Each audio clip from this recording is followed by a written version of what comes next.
Brown rice dosa. Oh my god. So నిజంగానే brown rice అనగానే చాలా మంది పక్కన పెట్టేస్తూ ఉంటారు. సో ఇలా కొంచెం దోశలాగా చేసుకుంటే మనకు కొంచెం హెల్తీగా మీరు అన్నట్టు టేస్టీగా ఉంటుంది అనమాట. దోశ అంటే ఆల్ టైమ్ ఫేవరెట్ కదా అందరికి. బెస్ట్ ఆప్షన్ కూడా, హెల్తీగా అండ్ టేస్టీగా కూడా ఉండబోతుంది. నువ్వేమంటావు పర్లేదు?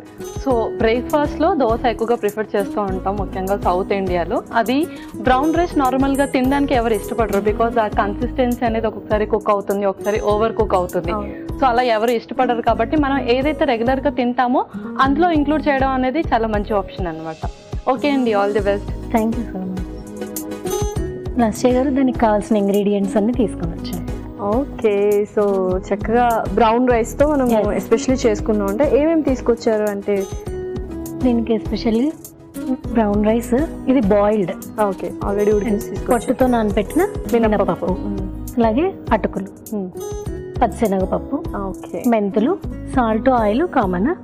ఓకే, సో ఇవన్నీ సోక్ చేసి పెట్టుకున్నాను, కానీ ఓన్లీ రైస్ మటుకు బాయిల్డ్ అనమాట. సో ఏంటంటే మంచి ప్రోటీనిషియస్ బ్రేక్ఫాస్ట్ చేస్తున్నారు అనమాట. ఓకే, సో మంచి చక్కటి ఇంగ్రీడియంట్స్ తీసుకొచ్చేసారనమాట. అండ్ ఇందాక మీరు చెప్పినట్టు హెల్తీగా అండ్ టేస్టీగా ఉండబోతుంది. సో స్టార్ట్ చేసేద్దాం ప్రాసెస్.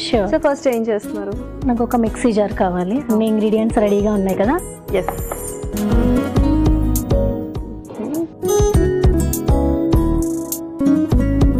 మనం ఆల్రెడీ సోక్ చేసి పెట్టుకున్న మినపప్పు. నార్మల్గా మనం అవి తీసేస్తాం కదా, అలా కాకుండా అలా ఉంటే మనకి ఫైబర్ కంటెంట్ కూడా అలాగే ఉంటుంది. ఓకే, సో పొట్టు మినపప్పు అలానే ఆ పొట్టుతో పాటు వేసేస్తున్నారు. అలాగే బాయిల్డ్ బ్రౌన్ రైస్, ఓకే, అటుకులు, అలాగే పచ్చిశనగపప్పు.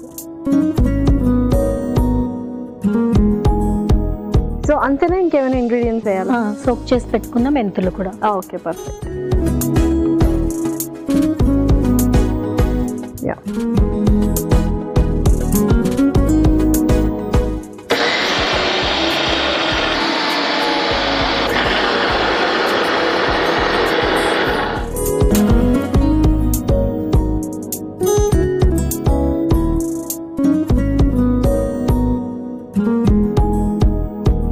ప్యాన్ ఇప్పుడు హీట్ చేసుకుందాం. ఒక మిక్సింగ్ బౌల్ తీసుకుంటే సాల్ట్ మిక్స్ చేసేసుకుందాం.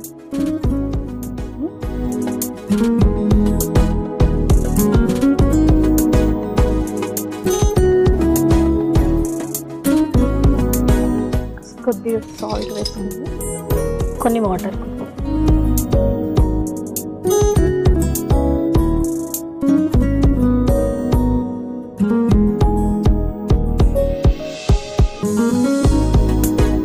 యూజువల్గా హాబీస్ ఏంటి?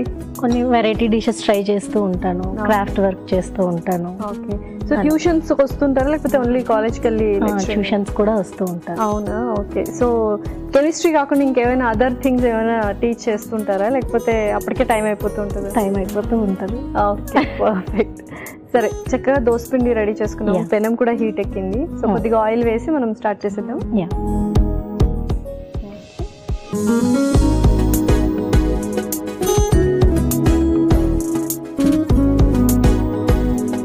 సో పెనం కూడా హీట్ ఎక్కింది, నేను ఆయిల్ కూడా వేసేసాను. ఇంకా దోశ వేసుకుందామా? Yeah, sure. ఓకే,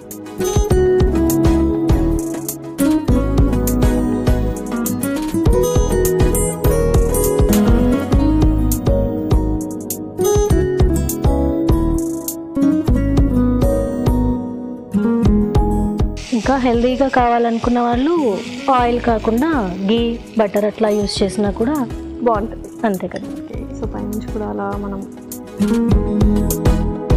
నూనె వేసేద్దాం. ఓకే, ఓకే అండి. వావ్, సో మంచిగా బ్రౌనిష్ కలర్లో కూడా వచ్చింది. అండ్ అరోమా కూడా చాలా డిఫరెంట్గా వస్తుంది అనమాట. సో ఇంకా మరి సర్వ్ చేసుకుందామా? యా,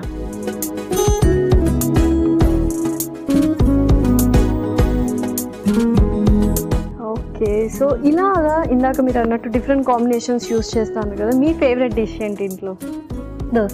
దోశనేనా? ఓకే. సో అంటే ఈ కైండ్ కాకుండా డిఫరెంట్ వెరైటీస్ చేస్తూ ఉంటారు అంటే వెజిటబుల్స్ వేసి, ఎగ్ వేసి ఇలాగా అనమాట. ఓకే, సో ఇంట్లో ఎంతమంది ఉంటారు? నేను, మా హస్బెండ్, మా బాబు. ఒక్కడే బాబు అనమాట. ఏం చదువుతున్నారు బాబు? ఇంటర్. సో మీ కాలేజేనా? యా. సో మీ లెక్చరర్ సో కొంచెం అది ఉంటుంది కదా మా మమ్మీనే టీచర్ అన్నట్టు అలా ఏం లేదా? సో వెరీ కూల్, హ్యాపీ అయితే. సో చక్కగా ఇద్దరు కలిసి వెళ్ళి కలిసి వెళ్తాం, ఇద్దరం కలిసి వస్తాం. ఓకే, కానీ స్కూల్ ఏజ్ అయితే బాగుండేది. ఫస్ట్ నుంచి 10th వరకు మీతోనే ఉండేవాడు. కాలేజ్ కాబట్టి ఓన్లీ 2 years అనమాట. సో రెడీ అయిపోయినట్టే కదా? Yeah, tasty and healthy brown rice dosa ready. Taste చేసి చెప్పండి. ఓకే, సో టేస్ట్ చేసే ముందు ఫస్ట్ ఆడియన్స్కి ఎలా తయారు చేశారు ఏంటి అని చెప్పేసి. షూర్. బ్రౌన్ రైస్ దోశ అయితే రెడీ అయిపోయింది. మరి కావాల్సిన పదార్థాలు అలాగే తయారు చేసుకునే విధానం మరొకసారి చూసేయండి. బ్రౌన్ రైస్ దోశకి కావాల్సిన పదార్థాలు: పొట్టుమినపప్పు 1 కప్పు, బ్రౌన్ రైస్ 1 కప్పు, అటుకులు 1 కప్పు, పచ్చిశనగపప్పు 1 కప్పు, మెంతులు చిటికెడు, నూనె 2 టేబుల్ స్పూన్లు, ఉప్పు తగినంత. బ్రౌన్ రైస్ దోశ తయారు చేసుకునే విధానం: ముందుగా ఒక మిక్సీ జార్ లో పొట్టుమినపప్పు, ఉడికించిన బ్రౌన్ రైస్, నానబెట్టిన అటుకులు, నానబెట్టిన పచ్చిశనగపప్పు, నానబెట్టిన మెంతులు వేసి మెత్తగా మిక్సీ పట్టుకోవాలి. తర్వాత ఓ మిక్సింగ్ బౌల్ లో తీసుకొని అందులో తగినంత ఉప్పు, నీళ్లు పోసి కలుపుకోవాలి. తర్వాత స్టవ్ ఆన్ చేసి తవాకి నూనె రాసి కలిపి పెట్టుకున్న పిండిని దోశలా వేసుకొని 2 పక్కలా కాల్చుకొని సర్వింగ్ ప్లేట్ లోకి తీసుకొని సర్వ్ చేసుకుంటే ఎంతో రుచికరమైన బ్రౌన్ రైస్ దోశ రెడీ.